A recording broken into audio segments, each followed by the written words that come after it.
Marseille, le 8 mai 1980. Le soleil de Provence, déjà généreux en ce printemps avancé, inonde le vieux port d'une lumière crue, presque irréelle, qui fait scintiller les vagues paresseuses et blanchit jusqu'à l'éblouissement les façades des immeubles. L'air est chargé du parfum salin de la mer, mêlé à l'odeur plus âcre du goudron chauffé et des effluves de pastis s'échappant des terrasses des cafés où les conversations s'animent. C'est un jour de mémoire, un jour de solennité. 35 ans, jour pour jour, que le monstre nazi a capitulé, que la France a retrouvé sa liberté et sa dignité. Au centre de la place, devant le monument aux morts où les gerbes de fleurs s'accumulent, une foule respectueuse s'est rassemblée. Des familles, des jeunes gens un peu gauches dans leurs habits du dimanche, des touristes curieux et surtout, au premier rang, les visages burinés par le temps et les épreuves, les anciens combattants. Ils se tiennent droit, le dos raide malgré les ans, le regard perdu dans les lointains du souvenir. Sur leur poitrine, les rubans et les médailles racontent des histoires de courage et de sacrifice. Parmi eux, un homme se distingue. Il n'est pas le plus âgé ni le plus grand, mais une aura de respect et d'admiration l'enveloppe comme un manteau invisible. Il se nomme Étienne Renaud. À 60 ans passés, il possède la stature d'un chêne. Son visage, encadré de cheveux d'un blanc impeccable, est un paysage à lui seul. Un front haut, des yeux d'un bleu acier qui semblent pouvoir sonder les âmes, et des rides profondes qui ne sont pas celles de l'amertume, mais celles de la détermination, creusée par le soleil des Alpes et le froid des nuits de veille. Il porte un costume sombre, d'une coupe parfaite, sur lequel tranche, tel un sceau d'héroïsme, la rosette rouge de la Légion d'honneur. À côté, la croix de guerre avec palme et la médaille de la résistance complètent un tableau de bravoure irréprochable. Étienne Renaud est plus qu'un vétéran. Il est une institution. Président de l'association départementale des anciens combattants de la résistance, il est la voix et la conscience de cette génération qui a dit non à la servitude. Sa parole est rare, mais elle pèse. Lorsque les maires, les préfets et les généraux discourront tout à l'heure, c'est vers lui que les regards se tourneront, attendant le mot juste, la formule qui saura raviver la flamme du souvenir sans la grandiloquence des discours officiels. Il est la légende vivante de Marseille et de toute la région. Son histoire, tout le monde la connaît. On se la raconte avec fierté, les parents la transmettent à leurs enfants comme un conte de fées patriotique. Le jeune Étienne, engagé à 20 ans à peine dans le maquis de Savoie, un combattant exceptionnel, un meneur d'hommes nés. Ses faits d'armes sont épiques, des sabotages audacieux de voies ferrées, des attaques de convois allemands qui tournaient au cauchemar pour l'occupant, puis la capture. Les interrogatoires brutaux de la Gestapo, la torture, le silence qu'il a gardé protégeant ses camarades au prix de sa propre chair, et l'évasion. Ah, l'évasion!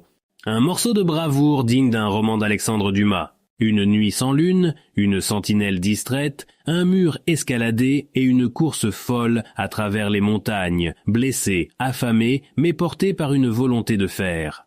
Il avait rejoint un autre groupe de maquisards et avait repris le combat, plus déterminé que jamais, jusqu'à participer, l'arme à la main, à la libération de sa propre ville, Chambéry, en août 1944. Aujourd'hui, alors que la fanfare municipale entame une Marseillaise poignante, Étienne Renaud sent le poids des regards sur lui.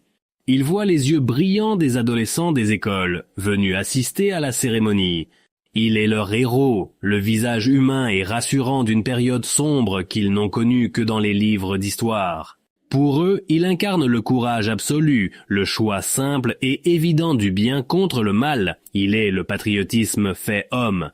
Quand le maire, à la fin de son discours, se tourne vers lui et le cite en exemple « L'honneur de notre ville, un homme qui a sauvé l'âme de la France », un frisson parcourt l'assemblée. Des applaudissements crépitent, respectueux et chaleureux. Étienne Renaud incline légèrement la tête, un masque de gravité humble sur le visage. Personne ne peut voir la légère crispation de ses doigts, personne ne peut entendre le silence glacial qui, depuis 35 ans, règne au plus profond de son être. Personne ne peut imaginer que derrière la façade du héros national se cache une vérité si monstrueuse, si totale dans sa trahison, qu'elle pulvériserait en un instant cette belle image de carte postale patriotique. Personne, en ce matin de mai 1980, ne sait que l'homme qu'ils acclament n'a pas libéré la France, mais a combattu jusqu'au dernier souffle pour la détruire, sous un autre uniforme, pour un autre maître, dans les décombres fumants de la capitale du Reich millénaire. Quelques semaines plus tard, l'air de la fin d'année scolaire flotte sur le lycée Thiers, l'un des plus anciens et des plus prestigieux de Marseille. Dans l'amphithéâtre où règne une chaleur moite, une centaine d'élèves de terminale sont assis, partagés entre l'ennui adolescent et une curiosité respectueuse. L'événement est de taille. Étienne Renaud est venu leur parler de la résistance. C'est une tradition qu'il honore chaque année, considérant comme un devoir sacré de transmettre la mémoire. Il se tient debout, face à eux, non pas à la tribune, mais plus près, presque au même niveau, pour effacer la distance. Il a retiré sa veste. En chemise blanche, manches légèrement retroussées, il a l'air plus accessible, presque paternel. Sa voix est calme, posée, mais elle emplit l'espace sans effort. Il ne lit aucune note. L'histoire, sa prétendue histoire, coule de ses lèvres avec une fluidité parfaite, rodée par des décennies de répétition. « Mes jeunes amis, commence-t-il, on vous parle beaucoup de la guerre dans vos manuels, de dates, de grandes batailles, de traités, mais la guerre et surtout la résistance, ce n'était pas cela, c'était avant tout une affaire d'hommes. Des hommes ordinaires, des boulangers, des instituteurs, des paysans qui un jour ont décidé que la soumission était plus insupportable que la mort. Les adolescents écoutent, captivés. Il a ce don rare de rendre l'histoire vivante. Il ne se glorifie jamais. Il parle de la peur, du froid qui mordait la chair dans les refuges de montagne, de la faim qui tordait les entrailles. Il parle de la camaraderie, de ce lien plus fort que le sang qui unissait des hommes que tout, en temps de paix, aurait séparés. Nous étions une poignée dans notre maquis de Savoie, mal armés, souvent. Nous avions quelques vieux fusils Lebel, quelques pistolets récupérés, et parfois, avec de la chance, des armes parachutées par les Anglais. Des Sten, vous savez, ces pistolets mitrailleurs un peu capricieux, mais si précieux. Notre force, ce n'était pas notre matériel. C'était notre connaissance du terrain et notre haine de l'occupant. Il fait une pause, laissant ces mots infuser l'atmosphère. Je me souviens d'une embuscade près d'un petit col au-dessus de Modane. Nous avions appris qu'un convoi de la Wehrmacht devait passer. Nous étions une quinzaine, cachés dans les rochers. Nous avons attendu pendant des heures, dans un silence de mort. Et puis, nous avons entendu le bruit des moteurs, 3 camions et une voiture blindée.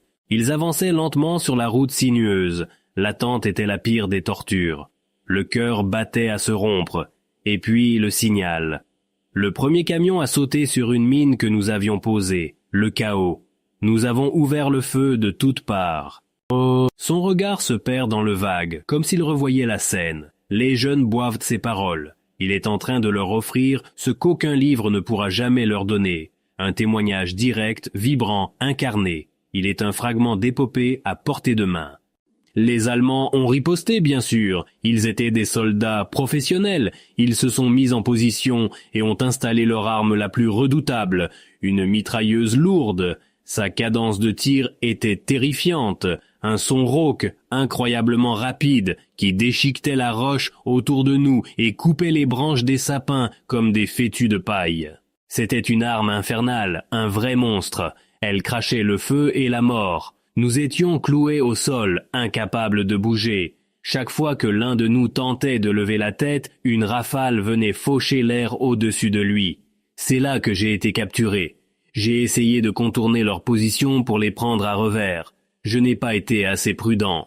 2 soldats m'ont surpris. La suite, vous la connaissez. Il conclut son récit avec une pudeur étudiée, évoquant brièvement son évasion et la suite des combats. Quand il a fini, un silence profond plane sur l'amphithéâtre, plus éloquent que n'importe quel applaudissement. Puis les questions fusent. Sur la vie quotidienne dans le maquis, sur la peur, sur l'espoir. Il répond à chaque question avec patience, précision, façonnant avec chaque mot le marbre de sa propre statue. En sortant du lycée, salué respectueusement par le proviseur et les enseignants, Étienne Renaud se sent envahi par une étrange satisfaction. Le mensonge, répété 1000 fois, a acquis la consistance et la chaleur de la vérité. Il n'est plus un simple masque, mais une seconde peau. Les souvenirs qu'il vient d'évoquer, bien que totalement faux, il les a presque vécus à force de les raconter. Le jeune maquisard héroïque de Savoie a supplanté, a presque effacé, l'autre jeune homme, celui qu'il était vraiment. Celui dont le souvenir, parfois la nuit, remonte encore des profondeurs de sa mémoire comme une bulle d'air putride à la surface d'un marais. Poméranie, janvier 1945. Le monde n'est qu'une déclinaison infinie de blanc et de gris. La neige, sale et gelée, recouvre une terre désolée. Les squelettes noirs des arbres se dressent vers un ciel bas et lourd comme un couvercle de plomb. Le vent glacial venu des steppes russes hurle sans discontinuer, s'engouffrant dans les uniformes, mordant la peau jusqu'à l'os. C'est un froid qui ne vous quitte jamais, un froid qui pénètre l'âme. Dans une tranchée sommairement creusée dans la terre dure, un jeune homme de 20 ans grelotte. Il ne s'appelle pas encore Étienne Renaud, le héros. Il est le Sturmmann Étienne Renaud, matricule à 5 chiffres, volontaire français de la 33, Waffen-Grenadier Division d'RSS, Charlemagne. Il ne porte pas le bleu de chauffe rapiécé du maquisard, mais l'uniforme Feldgrau de la Waffen-SS, avec l'écusson tricolore sur la manche gauche. Une concession ironique à une patrie qu'il a reniée. Sur son col, pas de numéro de régiment, mais les runes SS stylisées, le sigle de l'ordre noir auquel il a prêté serment. Le jeune Étienne n'est pas là par contrainte. Il est là par choix. Fils d'une famille bourgeoise de province, élevé dans la haine du communisme et le mépris de la République parlementaire, il a vu dans la collaboration une croisade. Pour lui, la défaite de 1940 n'était pas une tragédie nationale, mais une opportunité divine de purger la France de ses démons, les Juifs, les francs-maçons, les Rouges. Quand les armées allemandes reculaient sur tous les fronts, quand la plupart des Français sentaient le vent de la libération se lever, lui y a vu le crépuscule de la civilisation européenne face aux hordes bolcheviques. S'engager dans la Waffen-SS n'était pas une trahison, mais l'acte ultime de loyauté envers son idéal d'une Europe nouvelle, fasciste et purifiée. Aujourd'hui, l'idéal est mis à rude épreuve. La réalité du front de l'Est n'a rien à voir avec les parades martiales et les discours enflammés. C'est un enfer de boue, de sang et d'acier. Face à eux, l'armée rouge déferle avec la puissance d'un raz-de-marée. Les chars T-34, par vagues successives, les orgues de Staline qui labourent leur position et des fantassins soviétiques qui chargent par milliers, indifférents aux pertes. Étienne fait partie d'une section de mitrailleuses. Son arme, c'est une MG42, la scie de Hitler, comme on la surnomme. Une machine diabolique capable de cracher 1200, voire 1500 coups à la minute. Son son est unique, une déchirure de toile continue, un bruit qui glace le sang des ennemis et rassure un peu ceux qui sont derrière. Étienne n'est pas le tireur, il est le pourvoyeur. Son rôle est de nourrir la bête. Il transporte les bandes de munitions, les caissettes en métal et surtout les canons de rechange. Il connaît cette arme par cœur, dans ses moindres détails, avec une intimité que seul un servant peut acquérir. Il sait que son principal défaut est la surchauffe. Après 200 ou 250 coups tirés en une seule rafale, le canon devient rouge cerise, menaçant de se déformer. Il faut alors le changer et vite. C'est une manœuvre apprise et répétée des centaines de fois. Le tireur ouvre le capot sur le côté droit de l'arme, bascule le canon incandescent dans la neige où il grésille furieusement, et Étienne, malgré le froid qui lui engourdit les doigts, doit présenter le canon de rechange, froid et huilé, et l'enclencher dans son logement. Toute l'opération doit prendre moins de 10 secondes pendant lesquelles leur position est vulnérable, 10 secondes qui peuvent signifier la vie ou la mort. Il a appris d'autres choses aussi. Il a appris à reconnaître au son le calibre des obus qui tombent, à distinguer le sifflement d'un mortier du grondement d'une pièce d'artillerie lourde. Il a appris le jargon militaire allemand, qui est devenu sa seconde langue. Il ne dit pas canon anti-char, il dit PAC, abréviation de Panzerabwehrkanone. Il ne dit pas véhicule blindé, il dit Panzer. Ces mots sont martelés dans son esprit par la discipline prussienne de ses instructeurs et par la réalité quotidienne du combat. Ce jour-là, l'attaque russe est particulièrement violente. Le ciel bas est zébré par les fusées éclairantes et les traceuses. L'air est saturé de l'odeur de la poudre et de la terre gelée pulvérisée par les explosions. Le tireur de sa MG42, un jeune Parisien à peine plus âgé que lui, hurle des ordres que le fracas des armes rend presque inaudible. Étienne change les canons avec une précision mécanique, ses mains gantées agissant par pur réflexe, tandis que son esprit est vide, entièrement concentré sur la survie. Il voit des silhouettes sombres se ruer vers eux à travers le no man's land enneigé. La mitrailleuse aboie sa litanie mortelle, fauchant les assaillants. Des corps tombent, d'autres continuent d'avancer. C'est une boucherie sans nom, sans gloire et sans pitié. Il n'y a pas d'héroïsme ici. Il n'y a que la peur, la haine et l'instinct de tuer pour ne pas être tué. Le jeune homme qui, 35 ans plus tard, parlera avec une gravité émue de la guerre juste, de la résistance, est en cet instant une simple pièce dans l'immense machine de guerre du Troisième Reich, un traître à sa patrie qui défend avec l'énergie du désespoir un régime à l'agonie.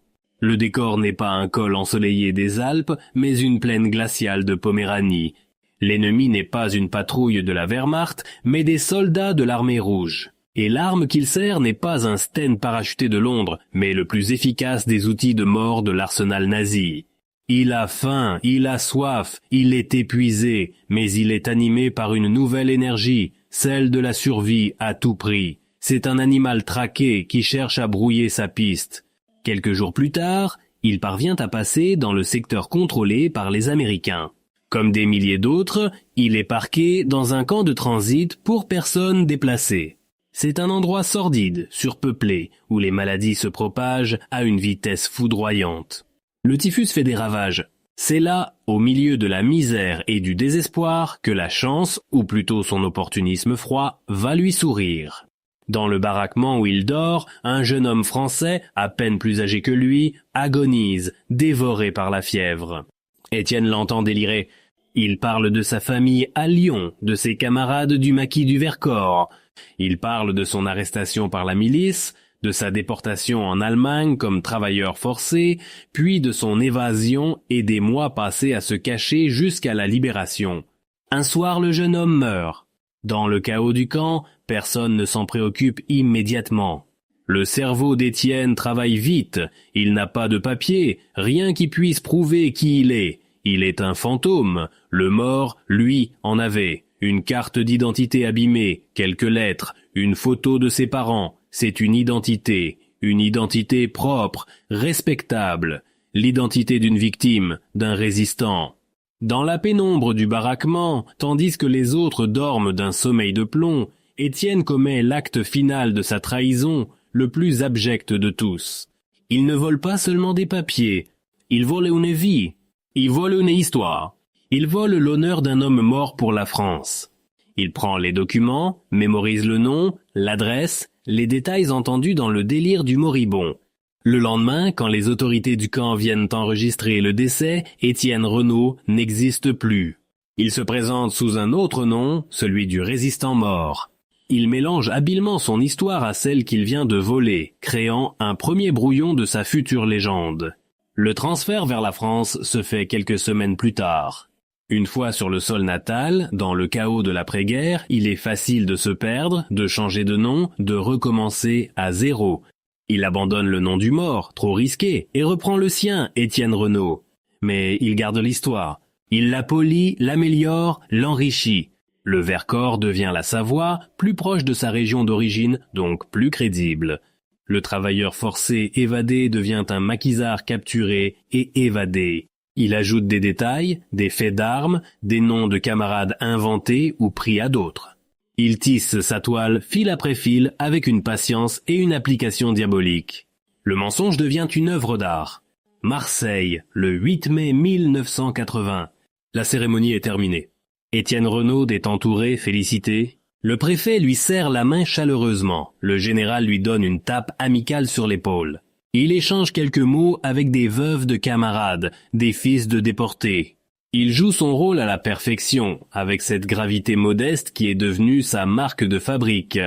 Il se sent invincible. 35 ans ont passé. Les témoins de son véritable passé sont morts, en Poméranie, à Berlin, ou ont disparu dans les purges et les procès de l'après-guerre. Les archives ont été brûlées, perdues, dispersées. Qui pourrait encore douter de lui ? Sa légende est devenue une vérité historique, gravée dans les journaux locaux, dans les discours officiels et surtout dans la mémoire collective. Il est le gardien du temple et personne ne songerait à demander ses lettres de créance. Son mensonge est si grand, si total qu'il le protège. Personne n'oserait imaginer une telle imposture. Ce serait une insulte à la mémoire de la résistance, un sacrilège. Et Étienne Renaud, avec sa Légion d'honneur et son regard d'acier, est le premier à pourfendre ceux qui tentent de ternir l'épopée des combattants de l'ombre. Il est le plus vigilant des sentinelles. Alors qu'il s'apprête à quitter la cérémonie, un jeune homme d'une trentaine d'années s'approche de lui, l'air timide mais déterminé. Il est grand, un peu dégingandé, avec des lunettes et une pile de livres sous le bras. Il ne ressemble pas aux admirateurs habituels. « Monsieur Renaud, je m'excuse de vous déranger, je m'appelle Luc Verger, je suis doctorant en histoire à la Sorbonne. » Étienne le dévisage, un peu surpris. « Ma thèse, poursuit le jeune homme, porte sur les tactiques de guérilla des maquis de Savoie. Votre nom revient constamment comme une référence incontournable. Vos exploits sont légendaires. J'aurais été infiniment honoré si vous acceptiez de m'accorder un entretien. Votre témoignage serait d'une valeur inestimable pour mon travail. » Étienne Renaud sent une pointe d'agacement, vite réprimée. Il n'aime pas les intellectuels, les fouineurs de papier qui dissèquent les actes de bravoure avec leurs petits instruments froids. Mais refuser serait suspect. Et puis, il y a la vanité. L'idée d'entrer dans une thèse de la Sorbonne, d'être consacré par l'université, achèverait de sceller sa légende dans le bronze pour l'éternité. « Avec plaisir, jeune homme, répond-il d'un ton affable. Appelez mon secrétariat à l'association, nous conviendrons d'un rendez-vous. Il lui tourne le dos et s'éloigne, rejoignant le flot des passants sur le vieux port. Le soleil est haut dans le ciel, la journée est magnifique. Il ne le sait pas encore, mais il vient de commettre sa première erreur en 35 ans. Il vient d'ouvrir la porte à celui qui, armé non pas d'un fusil mais de la rigueur scientifique, va méticuleusement défaire le fil de son mensonge. La statue du héros, si patiemment sculptée, si solidement installée sur son piédestal, vient de laisser paraître une fissure, infime, invisible à l'œil nu. Mais une fissure qui, sous le regard acéré de l'historien, va bientôt s'élargir, courir le long du marbre, jusqu'à faire voler en éclats l'icône et révéler le monstre qu'elle dissimulait. Le long processus de la rétribution, lent mais inexorable comme la justice immanente, vient de se mettre en marche. Et pour le chevalier de la Légion d'honneur, qui fut soldat de la division Charlemagne, le commencement de la fin vient de sonner en ce beau jour de printemps sous le soleil éclatant de Marseille. 2 semaines plus tard, Luc Verger, le jeune doctorant, pousse la porte du bureau d'Étienne Renaud. Le siège de l'association des anciens combattants est un lieu chargé d'histoire, ou du moins de sa représentation. Les murs sont lambrissés de chênes sombres. Des portraits en noir et blanc de figures de la résistance, de Jean Moulin à Lucie Aubrac, vous fixent avec une intensité silencieuse. Dans une vitrine, des objets hétéroclites, un poste émetteur clandestin, un brassard FFI, des douilles rouillées, composent une nature morte du courage. L'air sent la cire et le vieux papier. C'est un sanctuaire. Étienne Renaud est assis derrière un imposant bureau Louis-Philippe. Il se lève pour accueillir le jeune homme, une poignée de main ferme, un sourire qui se veut chaleureux, mais qui n'atteint pas tout à fait ses yeux d'un bleu polaire. Il incarne l'autorité tranquille, la sérénité de celui qui a traversé le feu et en est revenu, auréolé de gloire. Asseyez-vous, mon jeune ami. Alors, cette thèse, la Savoie, c'est un beau sujet, une terre de rebelles. Luc Verger est intimidé. Face à lui se trouve un monument vivant. Il a préparé ses questions avec un soin méticuleux, classé ses notes, rechargé son magnétophone à cassette. Il ressent le poids de sa responsabilité. recueillir la parole d'un des derniers grands témoins. L'entretien commence. Renaud est un conteur né. Sa voix, grave et bien timbrée, tisse le récit avec une aisance remarquable. Il évoque les premières années de l'occupation, le choc de la défaite, la naissance de la volonté de résister. Il parle des parachutages nocturnes dans les alpages, de la peur au ventre en attendant le vrombissement des Halifax anglais, des messages codés de la BBC. Luc Verger enregistre, prend des notes, fasciné. L'histoire est cohérente, vibrante, parsemée d'anecdotes humaines qui la rendent crédible et touchante. Renaud a eu 35 ans pour la perfectionner, pour en boucher les fissures, pour la patiner comme un antiquaire le ferait d'un faux meuble d'époque. Pendant près de 2 heures, il déroule le fil de ses exploits.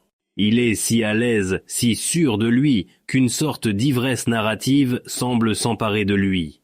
Il n'est plus simplement en train de réciter un rôle, il est l'acteur habité par son personnage, fusionné avec son mensonge, au point de le croire lui-même. C'est alors que Luc Verger, désirant obtenir des détails précis sur les engagements armés, l'interroge sur l'embuscade près de Modane, celle-là même qu'il avait racontée aux lycéens. Renaud se penche en avant, ses yeux s'animent d'une lueur nouvelle, plus intense. Il n'est plus le vieux sage transmettant la mémoire, il est de nouveau sur le terrain.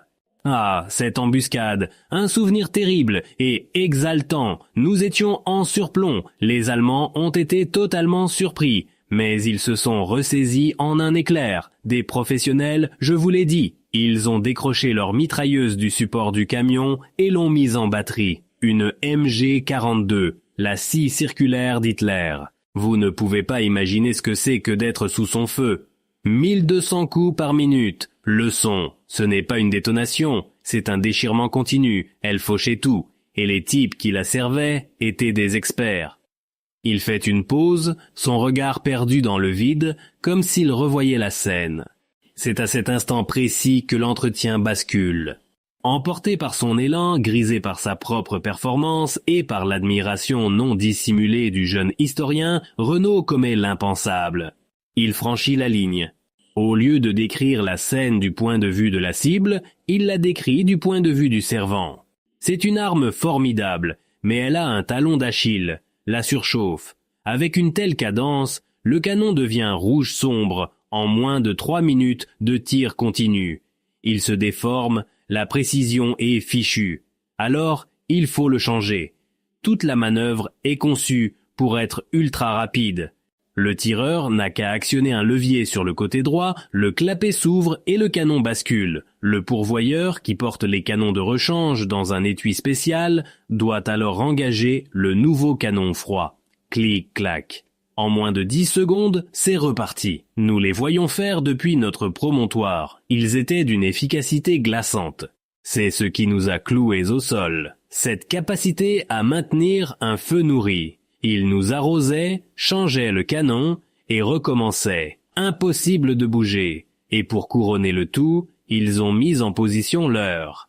Il s'interrompt une fraction de seconde, mais le mot est déjà sorti, un lapsus fatal, projeté depuis les profondeurs de sa véritable mémoire. Un missile surgit de son passé enfoui. Iji leur pack pour couvrir la route. Le mot est resté suspendu dans l'air feutré du bureau. Pack. 3 lettres.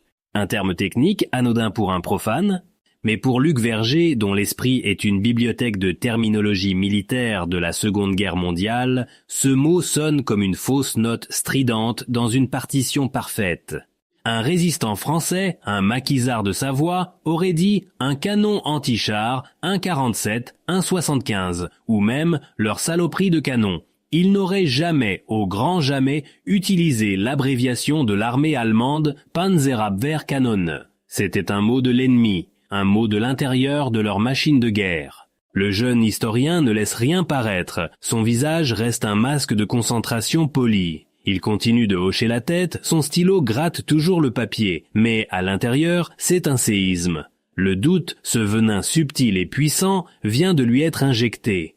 Et puis il y a cette description de la MG42. Elle est trop précise, trop technique.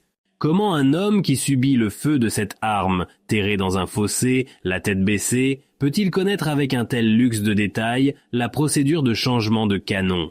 Le clapet sur le côté droit, la manœuvre du pourvoyeur, le temps exact de l'opération, ce ne sont pas les souvenirs d'un homme qui a été la cible de l'arme. Ce sont les souvenirs de l'homme qui se tenait à côté d'elle. Étienne Renaud, inconscient de la bombe qu'il vient de laisser tomber, termine son récit. L'entretien se conclut. Nouvelle poignée de main. N'hésitez pas si vous avez d'autres questions, jeune homme. La mémoire doit être servie. Luc Verger quitte l'immeuble et se retrouve sur le Canebière, baigné par la lumière agressive de l'après-midi. Le bruit de la ville, les klaxons, les cris des vendeurs, lui parvient comme à travers un brouillard. Il est profondément troublé. Il marche au hasard, le magnétophone pesant dans sa sacoche comme un bloc de plomb. Il s'assied à la terrasse d'un café, commande un expresso qu'il ne touchera pas. Il sort son carnet et relit ses notes. 2 points, 2 anomalies criantes, la connaissance intime, presque charnelle, de la mitrailleuse allemande, et l'usage du mot « Pâques ». Son esprit d'historien s'emballe. L'histoire est une science du détail. C'est dans les fissures, dans les incohérences, que se niche la vérité. Un historien n'est pas un croyant, c'est un enquêteur. Et la foi que Luc Verger avait dans le héros Étienne Renaud vient de se briser. Il se sent assailli par une pensée monstrueuse, une hypothèse si folle, si sacrilège, qu'il tente de la chasser. Et si Renaud n'avait pas combattu les Allemands? Et s'il avait combattu avec eux? C'est impensable. L'homme est chevalier de la Légion d'honneur. Il préside l'association des résistants. Il est l'incarnation du patriotisme. L'accuser, même en pensée d'une telle chose, est une abomination. Ce serait comme accuser un saint d'être un démon. Mais les faits sont là. Têtu. Dérangeant. Le mot « Pâques », la description de la MG 42. Luc Verger sait qu'il ne pourra plus continuer sa thèse de la même manière. L'hagiographie n'est plus possible. L'enquête commence. Il ne le sait pas encore, mais il vient de cesser d'être un simple doctorant pour devenir un justicier de la mémoire. Sa quête ne sera plus de célébrer un héros, mais de démasquer un imposteur. Au risque de sa carrière, de sa réputation, et de se heurter à un mur de silence et d'hostilité. Car on ne touche pas impunément aux légendes nationales. Le premier réflexe de Luc Verger est celui d'un chercheur scrupuleux, vérifier les sources. Il met sa thèse entre parenthèses et se lance dans une investigation discrète mais méthodique. Sa première destination, les archives départementales de la Savoie, à Chambéry. Il passe des jours entiers dans la salle de lecture silencieuse où seul le bruissement des pages tournées trouble la quiétude monacale. Il consulte les fonds relatifs à la résistance dans le secteur de Modane et de la Maurienne, la région où Renaud prétendait avoir opéré. Il épluche les listes de membres des différents maquis, l'armée secrète, les francs-tireurs et partisans. Il compulse les rapports d'opération, les journaux de marche, les témoignages recueillis à la Libération. Le nom d'Étienne Renaud n'apparaît nulle part, absolument nulle part. Au début, Verger pense à une lacune dans les archives. De nombreux documents ont été perdus, détruits. L'organisation des maquis était souvent clandestine et informelle. L'absence de preuves n'est pas une preuve de l'absence. Mais au fil des jours, le silence des archives devient assourdissant. Il trouve les noms des camarades que Renaud a parfois cités dans ses interviews passées, des héros obscurs, morts au combat ou survivants discrets. Leurs noms sont bien là, associés à des faits d'armes précis. Mais jamais celui d'Étienne Renaud n'est mentionné à leur côté. Il est un fantôme dans les registres. Intrigué, il élargit sa recherche. Il contacte le service historique de la Défense à Vincennes. Il y passe des semaines consultant les dossiers d'homologation des membres des forces françaises de l'intérieur. Chaque résistant, pour être reconnu comme tel après la guerre, a dû remplir un dossier, fournir des preuves, des témoignages. Le dossier d'Étienne Renaud devrait s'y trouver, détaillant ses faits d'armes, justifiant ses décorations. Il trouve bien un dossier au nom d'Étienne Renaud. Il l'ouvre avec une fébrilité anxieuse. Il est d'une minceur suspecte. Il contient une déclaration sur l'honneur, rédigée par Renaud lui-même au début des années 50, décrivant son parcours de résistant. Mais les pièces justificatives sont étrangement faibles. 2 témoignages seulement, émanant de personnes dont Verger découvre, après vérification, qu'elles n'ont elles-mêmes jamais appartenu au maquis en question et qu'elles sont devenues des proches de Renaud bien après la guerre. Il n'y a aucun rapport d'époque, aucune citation à l'ordre du jour datant de 1944 ou 1945.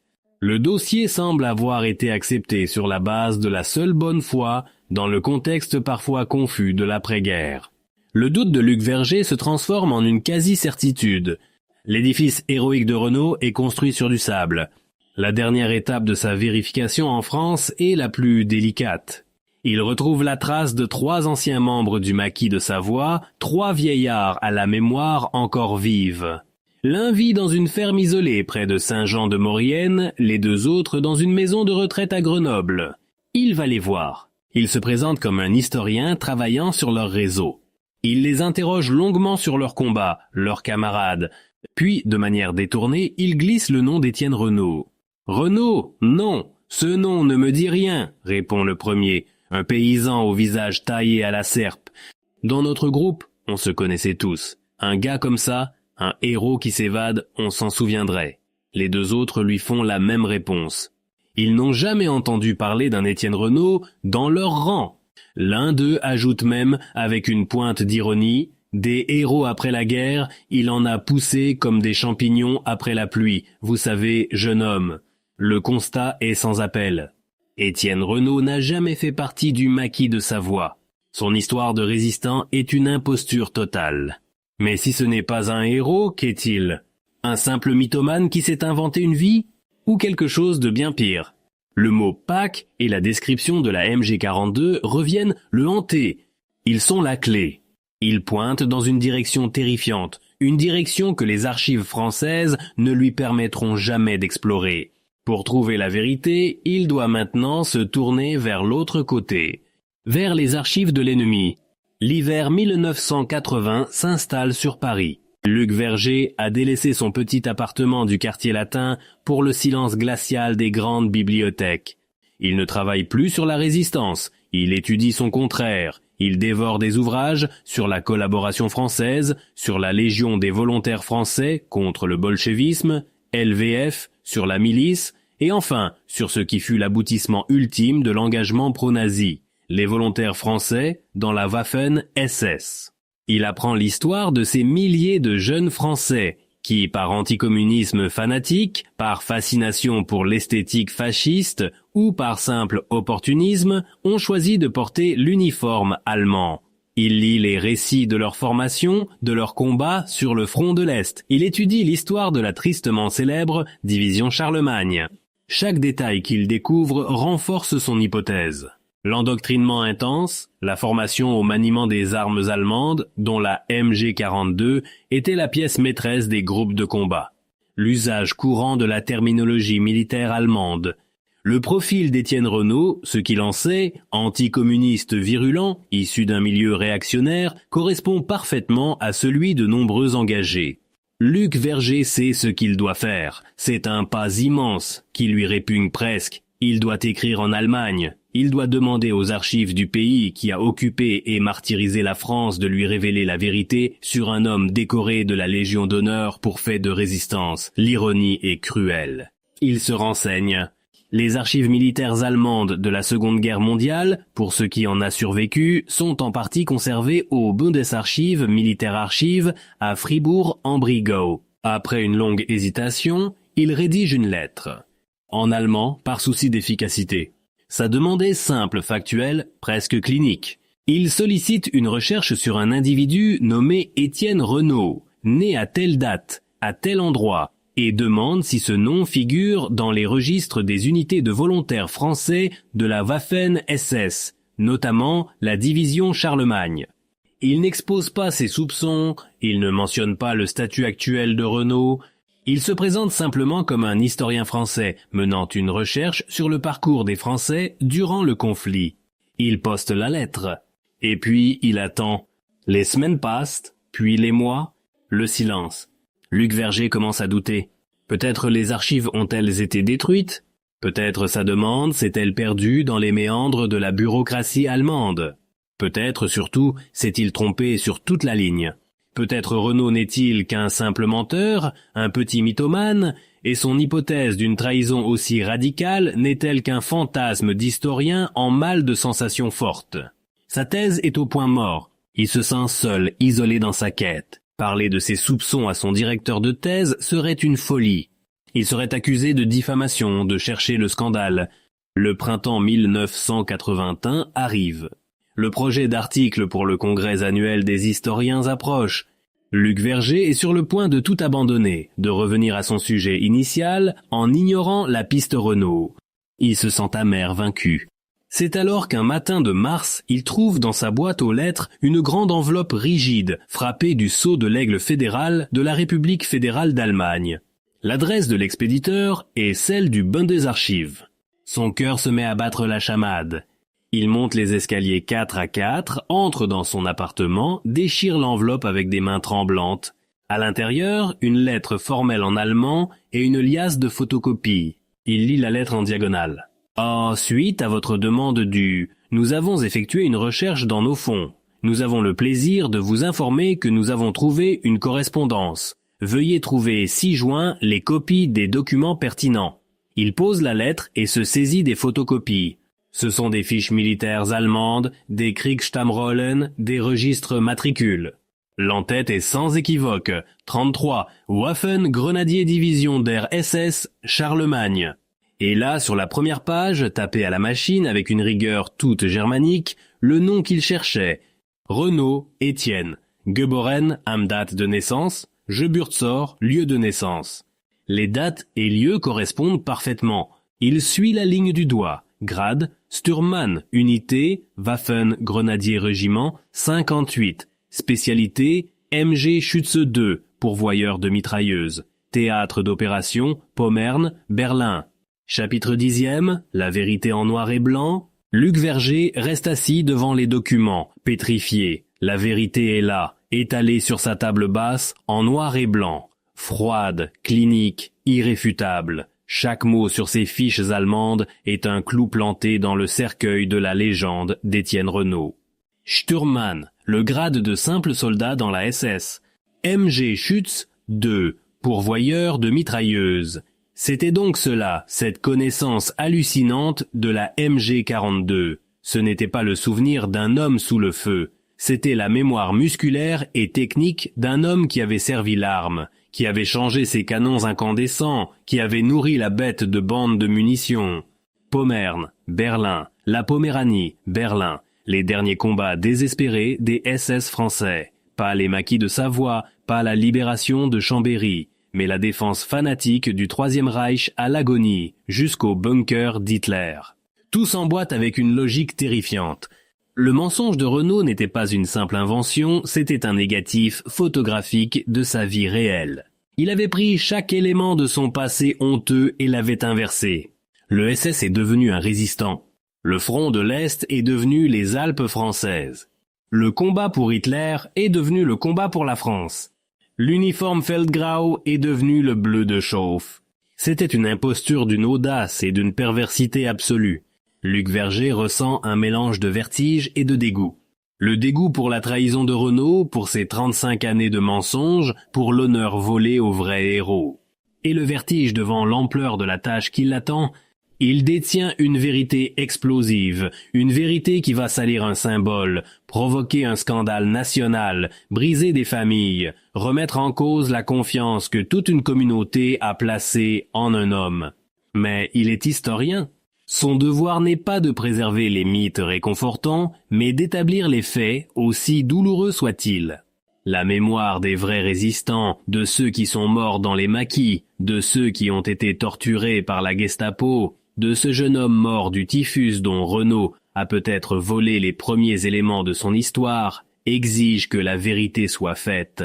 L'honneur de la Légion d'honneur elle-même est en jeu. Pendant les semaines qui suivent, Luc Verger travaille sans relâche.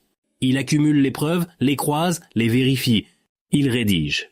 Non pas une thèse, mais un article dévastateur, argumenté, implacable. Chaque affirmation est sourcée, chaque pièce du puzzle est mise à sa place. Il ne laisse aucune place au doute, aucune échappatoire. Il décrit son enquête pas à pas, de l'entretien initial au lapsus fatal, de la recherche vaine dans les archives françaises à la révélation des archives allemandes. Il ne juge pas, il expose.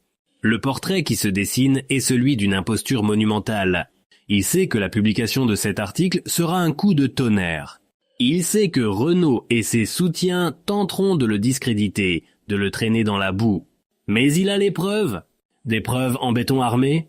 Il choisit le lieu et le moment de la révélation avec un soin stratégique. Il ne le publiera pas dans une obscure revue universitaire. Il le présentera lors du prochain congrès annuel des vétérans et des historiens de la Résistance qui doit se tenir à Lyon, la capitale de la Résistance, dans quelques mois. C'est là, au cœur même du sanctuaire que Renaud a profané, que la vérité devra éclater. Le piège est prêt. La longue est pas. Avril 1945, Berlin. La ville n'est plus qu'un immense champ de ruines. Des montagnes de gravats bordent les rues où l'odeur de la mort, douceâtre et tenace, se mêle à la fumée des incendies qui ne s'éteignent jamais. Le ciel, quand il est visible à travers les panaches de fumée noire, est sillonné par les avions d'assaut soviétiques. Le bruit est incessant, le grondement de l'artillerie qui pilonne la cité quartier par quartier, le claquement sec des armes automatiques, le fracas des bâtiments qui s'effondrent. C'est la Götterdämmerung, le crépuscule des dieux. Au cœur de cet apocalypse, dans le secteur de la chancellerie du Reich, les derniers fanatiques défendent les ultimes lambeaux du régime. Des vieillards du Volkssturm, des adolescents de la Hitlerjugend au visage d'enfants et aux yeux trop vieux, et les restes de ce que l'Europe comptait de plus engagé dans la collaboration. Parmi eux, une poignée de survivants de la division Charlemagne. Après le désastre de Poméranie, ils ont été regroupés pour former un bataillon d'assaut. Moins d'1 millier d'hommes, peut-être, les derniers Français à porter l'uniforme allemand. Étienne Renaud est l'un d'eux. Il a survécu au hachoir poméranien. Il a survécu à la retraite chaotique. Il est maintenant ici, dans l'antre de la bête, pour le baroud d'honneur. L'idéologie s'est effritée, la foi en la victoire a disparu depuis longtemps. Reste une sorte de nihilisme têtu, un refus d'accepter la défaite et la certitude que la capture par les soviétiques signifierait une mort lente dans un goulag sibérien.